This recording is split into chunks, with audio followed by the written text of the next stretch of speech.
নমস্কাৰ আটাইকে স্বাগতম জনাইছো আজি এটি অলপ বেলেগ ধৰণৰ ভিডিঅ' আগবঢ়াম বুলি ভাবিছো আজি কেইটামান সাধাৰণ জ্ঞানৰ প্ৰশ্ন হাতত লৈ ভিডিঅ'টো আগবঢ়াব ওলাইছো এই ভিডিঅ'টোৰ শেষত এটি কুৱেশ্যন থাকিব যেটো কুৱেশ্যনৰ শুদ্ধ উত্তৰটো আমাক কমেন্টত জনাই দিব আৰু আমি নেক্সট ভিডিঅ'ত আমাক কোনে কোনে শুদ্ধ উত্তৰ দিছে আমি ইউটিউব চেনেলৰ জৰিয়তে তেখেতসকলক ধন্যবাদ জ্ঞাপন কৰিম ভিডিঅ'টো শেষলৈ চাই থাকক আমি আশা কৰোঁ আগলৈ এনেকুৱা ধৰণৰ ভিডিঅ' আগবঢ়াম আৰু কেনেকুৱা ধৰণৰ বিষয়বস্তুৰ ওপৰত বনালে আপোনালোক উপকৃত হ'ব আমাক কমেন্টত জনাই দিয়ক আমি তেনেকুৱা ধৰণৰ ভিডিঅ' বনাবলৈ আমি চেষ্টা কৰিম আহকচোন এতিয়া প্ৰশ্নসমূহৰ ফালে যাওঁ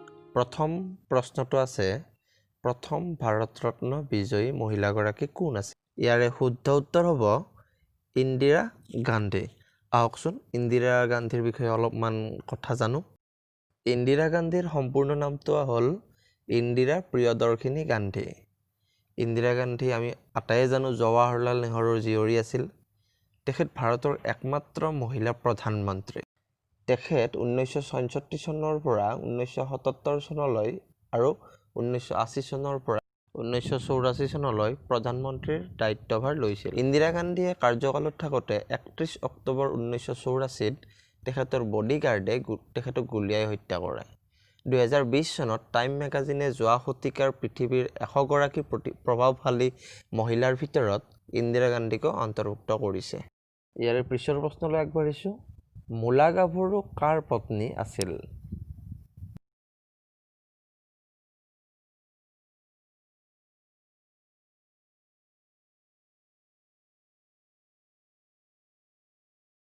উত্তৰটো হ'ব ফ্ৰাছেংমুং বৰগোহাঁই ইয়াৰে পিছৰ প্ৰশ্নটো আছে ইভিনিং ষ্টাৰ বুলি কোনটো গ্ৰহক কোৱা হয় উত্তৰটো হ'ব শুক্ৰ গ্ৰহক ইয়াৰ পিছৰ প্ৰশ্নটো আছে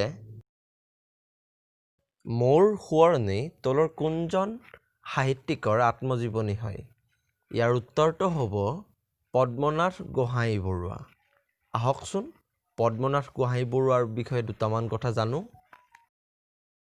পদ্মনাথ গোহাঁই বৰুৱাক অসমীয়া সাহিত্যৰ পিতামহ বুলি কোৱা হয় তেখেত অসম সাহিত্য সভাৰ প্ৰথম সভাপতি আছিল ব্ৰিটিছ চৰকাৰে তেখেতক ৰায় বাহাদুৰ উপাধি প্ৰদান কৰিছিল ৰায় বাহাদুৰ উপাধি লাভ কৰা তেখেত আছিল প্ৰথমজন অসমীয়া পদ্মনাথ গোহাঁই বৰুৱা অসমৰ প্ৰথম সাহিত্য পেঞ্চনাৰ আছিল তেখেত আছিল প্ৰথম অসমীয়া উপন্যাস প্ৰণেতা উপন্যাসখনৰ নাম আছিল ভানুমতী এতিয়া আহোঁ বেলেগ এটা প্ৰশ্নলৈ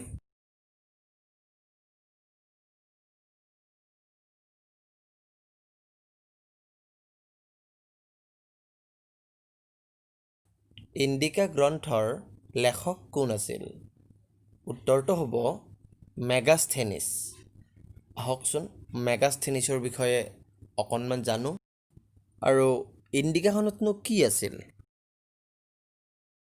মেগাস্থেনিছ এজন গ্ৰীক ইতিহাসবিদ আছিল তেখেতৰ বিখ্যাত গ্ৰন্থ ইণ্ডিকাত ভাৰতৰ বিষয়ে ব্যাখ্যা আগবঢ়াইছিল কিন্তু দুৰ্ভাগ্যবশতঃ বৰ্তমান সেইখন গ্ৰন্থ হেৰাই গৈছে পৰৱৰ্তী প্ৰশ্নটো আছে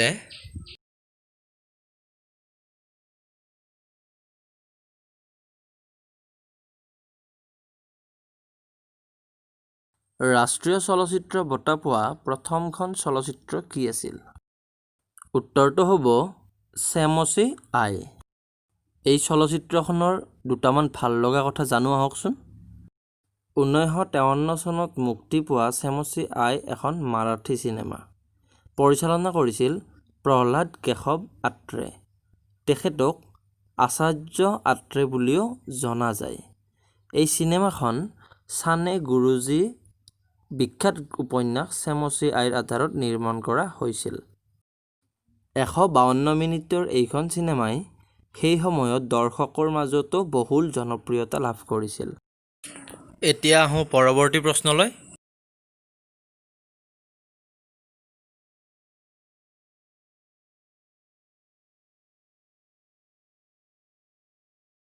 গুৱাহাটী উচ্চ ন্যায়ালয় কিমান চনত স্থাপন কৰা হৈছিল? উত্তৰটো হ'ব 1948 চন। গুৱাহাটী উচ্চ ন্যায়ালয়ৰ কেইটামান জানিবলগীয়া কথা হ'ল, গুৱাহাটী উচ্চ ন্যায়ালয়ৰ প্ৰথম মুখ্য ন্যায়াধীশ আছিল ছাৰ R.F. লজ। প্ৰথমতে অসম উচ্চ ন্যায়ালয় বুলি নামাকৰণ কৰা হৈছিল। অসম উচ্চ ন্যায়ালয় আৰম্ভণিতে শ্বিলঙত বহিছিল। পিছত 14 আগষ্ট 1948 গুৱাহাটীলৈ স্থানান্তৰিত হয়।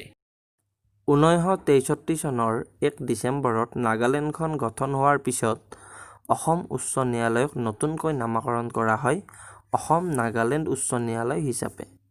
1971 চনত যেতিয়া উত্তৰ-পূবৰ 7খন ৰাজ্যত উচ্চ ন্যায়ালয় প্ৰতিষ্ঠা কৰা হয়, তেতিয়া আকৌ অসম নাগালেণ্ড উচ্চ ন্যায়ালয়ক নতুনকৈ গুৱাহাটী উচ্চ ন্যায়ালয় হিচাপে নামাকৰণ কৰা হয়।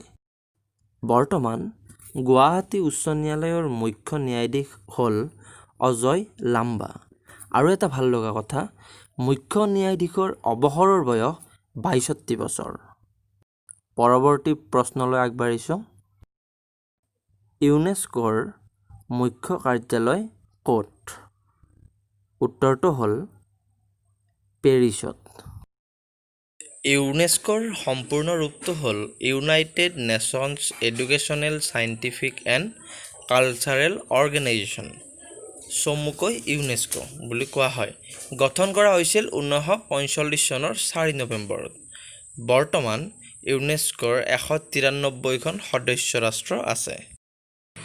ইয়াৰে পিছৰ প্ৰশ্নটো আছে, পঞ্জাৱ কেশৰী বুলি কোনজন ব্যক্তিক জনা যায়?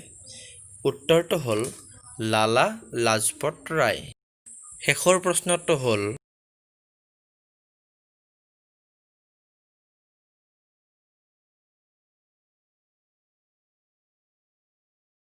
ইউনাইটেড নেশ্যনছ ডে কেতিয়া পালন কৰা হয়?